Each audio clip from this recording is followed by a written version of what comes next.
CC যে মন্তব্যটা করেছেন, আজকে সারা বাংলাদেশের মানুষ সিসি করতেছে তাকে। কিভাবে একজন হত্যাকারী সে হত্যাকাণ্ড ঘটানোর পরে এভাবে নিরাপদে চলে যায় কিন্তু তাকে অ্যারেস্ট করা যায় না। একটা কথা আপনি বলছেন যে সে নিরাপদে ভারত চলে গেছে, আমরা তো এটা বিশ্বাস করতে নারাজ। ওসমান হাদির ওপরে যে হামলা এবং নির্বাচনকে একেবারে সামনে রেখে যদি আমরা এই হামলাটির দিকে তাকাই, সেক্ষেত্রে বাংলাদেশের নির্বাচনকে ঘিরে সামনে নিরাপত্তা ইস্যুটি নিয়ে দীর্ঘ আলোচনা সমালোচনা আছে এবং নিরাপত্তা পরিবেশ আসলে ততখানি সুষ্ঠুভাবে এই অন্তর্বর্তী সরকার রাখতে পারবে কিনা সেটি নিয়েও তো দীর্ঘ আলোচনা ছিল। ওসমান হাদির ওপরে এই হামলার ঘটনা কি আসলে সেই আশঙ্কাটিকে আরও খানিকটা বাড়িয়ে তুলছে বলে জামায়াত মনে করছে? জি, আপনাকে ধন্যবাদ এবং সহ-আলোচক যারা আছেন, বড় ভাই সবাইকে ধন্যবাদ জানাই। আমি শুরুতেই আমাদের আর কিছুক্ষণ পরেই আমাদের বিজয় দিবসের সূচনা হবে, সকল শহীদদেরকে স্মরণ করছি এবং আমি শুরুতেই ওসমান হাদির সুস্থতা কামনা করছি। দেখেন, সিসি যে মন্তব্যটা করেছেন, আজকে সারা বাংলাদেশের মানুষ সিসি করতেছে তাকে।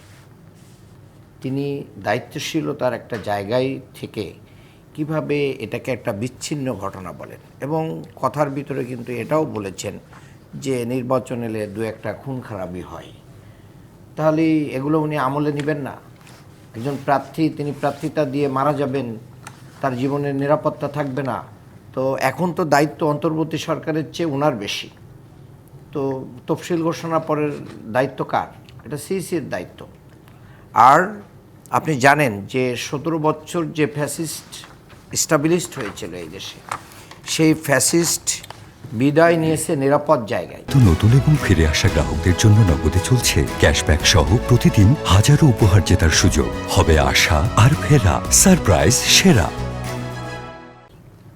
এই নিরাপদ জায়গায় যে সেখান থেকে তারা কি করছে, এই জুলাই গণ অভ্যুত্থানে যারা নেতৃত্ব দিয়েছে, যারা সহযোগিতা করেছে, টার্গেট করে তাদেরকে হত্যার মিশনে নেমেছে। আপনি দেখেছেন ইতিপূর্বে আরও অনেকের পরে হামলা হয়েছে, ট্রাক চাপা দেওয়ার চেষ্টা করা হয়েছে, বিভিন্নভাবে হুমকি দেওয়া হয়েছে, হুমকি এখনও দেওয়া হচ্ছে এবং গোয়েন্দা সংস্থাগুলো কয়েকটা আগাম বলতেছিল যে এরকম হামলা হতে পারে। তো এই সম্ভাব্য অনেক কিছু হতে পারে। এটাকে কিভাবে একজন হত্যাকারী সে হত্যাকাণ্ড ঘটানোর পরে এভাবে নিরাপদে চলে যায় কিন্তু তাকে অ্যারেস্ট করা যায় না। একটা কথা আপনি বলছেন যে সে নিরাপদে ভারত চলে গেছে, আমরা তো এটা বিশ্বাস করতে নারাজ। এই কথা বলে এটা বলে মূলত জাতির কনসেন্ট্রেশনকে আসামির থেকে উইডো করে অন্যদিকে নিয়ে যাওয়ার একটা প্রয়াস